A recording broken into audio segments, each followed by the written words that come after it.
Beredar rekaman yang memperlihatkan detik-detik artileri Rusia meluncurkan serangan ke kendaraan tempur milik organisasi terlarang atau anti-Putin di Kharkov.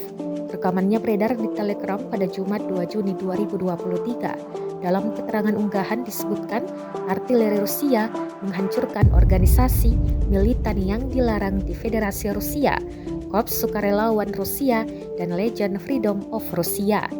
Sasaran utamanya adalah kendaraan musuh yang digunakan untuk mencoba menyerang Sebekino wilayah Belgorod. Tampak dua kendaraan militan anti-Putin ini dihancurkan artileri dalam hitungan detik. Ledakan dahsyat tampak jelas dalam rekaman drone pengintai Rusia. Sebelumnya diketahui pertempuran di wilayah Belgorod Barat Rusia terjadi pada Mei 2023 kemarin setelah serangan militer dari Ukraina. Rusia menyalahkan kelompok bersenjata Ukraina dan meluncurkan penyelidikan terorisme. Kiev membantah peran apapun dan mengatakan para penyerang adalah warga negara Rusia.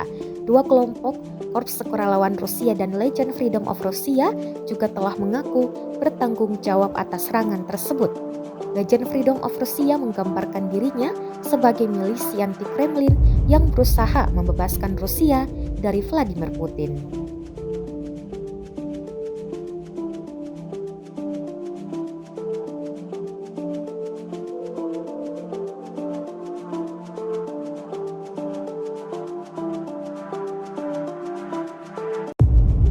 Rusia melaporkan secara total 431 pesawat Ukraina dan 235 helikopter, 4.436 kendaraan udara tak berawak, 424 sistem rudal anti pesawat dieliminir sejak awal operasi khusus.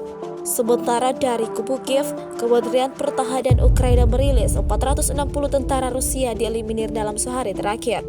Total 208.370 prajurit Federasi Rusia meninggal sejak awal konflik hingga hari ke-464.